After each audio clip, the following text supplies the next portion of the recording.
आज हम बात करेंगे एक ऐसे कानून की जो एक आलमी वादे को पूरा करता है। ये कहानी है पाकिस्तान के 2026 के बायोलॉजिकल वेपन्स एक्ट की।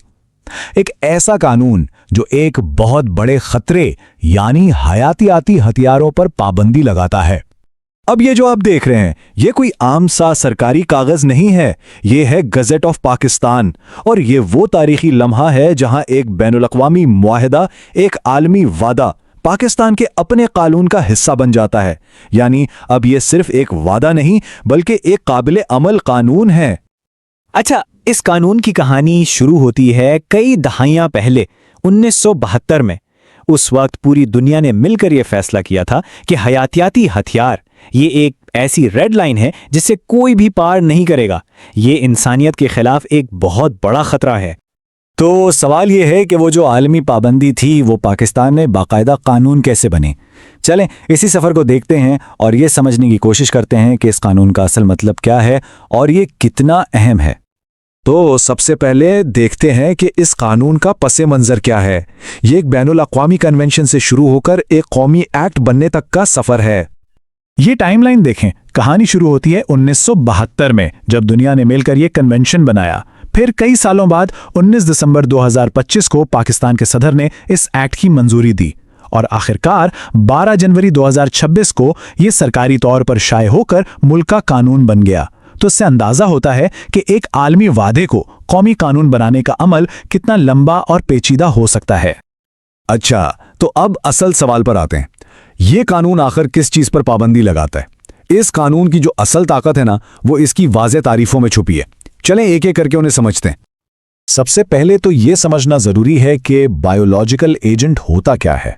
कानून के मुताबिक ये कोई भी छोटा जानदार जैसे बैक्टीरिया या वायरस या कोई भी ऐसी चीज है जो इंसानों, जानवरों या यहां तक के पौधों को बीमार कर सकती है या उनकी जान ले सकती है। इस तारीफ को जानबूझकर इतना वसी रखा गया है ताकि कोई भी खतरनाक चीज इससे बाहर ना रह जाए। तो सिर्फ किसी बैक्टीरिया या वायरस का होना गैर कानूनी नहीं है। कानून तब हरकत में आता है जब इन एजेंट्स को रखने का कोई पुरअमन मकसद ना हो या फिर जब उन्हें हथियारों या मिसाइल जैसी चीजों में डालकर दुश्मनी के लिए इस्तेमाल करने का इरादा हो। बस यही वो चीज है जो एक आम एजेंट को बायोलॉजिकल वेपन यानी हयातियाती हथियार बना देती है।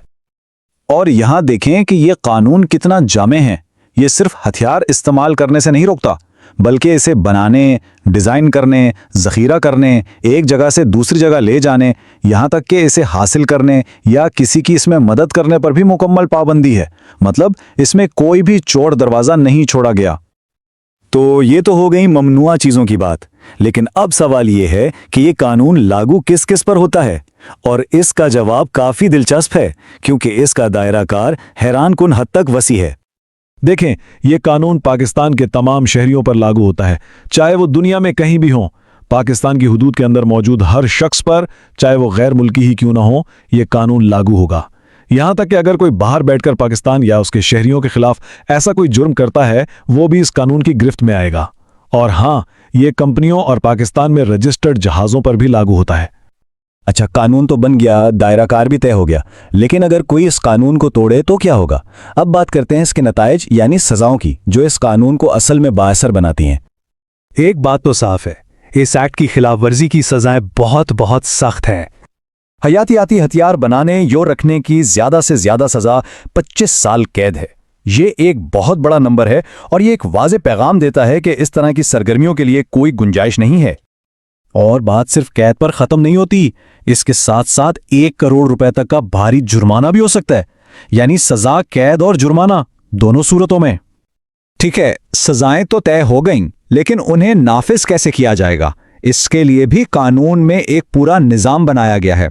सबसे पहले एक निगरान कमेटी है जो देखेगी कि कानून पर अमल हो रहा है या नहीं।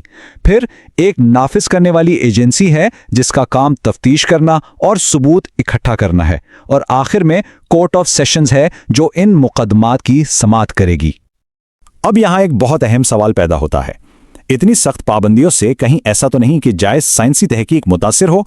यही वो नुक्ता है जहां यह कानून एक बहुत नाजुक तवाजुन कायम करने की कोशिश करता है। इसको समझने का बेहतरीन तरीका यह है कि दोनों अतराफ को देखें। एक तरफ कानून हर किस्म के दुश्मनी पर मबनी इस्तेमाल पर सख्ती से पाबंदी लगाता है, जैसे कि जंग में इस्तेमाल या इसके लिए मिसाइल बनाना, लेकिन दूसरी तरफ ये पुरअमन मकासद के लिए की जाने वाली तहकीक को मुकम्मल तहफ़्फ़ुज़ देता है। मिसाल के तौर पर बीमारियों से बचाव या उनके इलाज के लिए तहकीक करना या बैनुल अक़वामी साइंसी ताउन, इन सब की मुकम्मल इजाज़त है। और ये सिर्फ कहने की बात नहीं, ये कानून में बाकायदा लिखा हुआ है। ये जो जुमला है ये सीधा एक्ट से लिया गया है। इसमें साफ साफ कहा गया है कि इस कानून को इस तरह नाफिज नहीं किया जाएगा कि पुरअमन साइंसी और माशी सरगर्मियों में कोई रुकावट आए। मकसद साइंस को रोकना नहीं, बल्कि इसके गलत इस्तेमाल को रोकना है।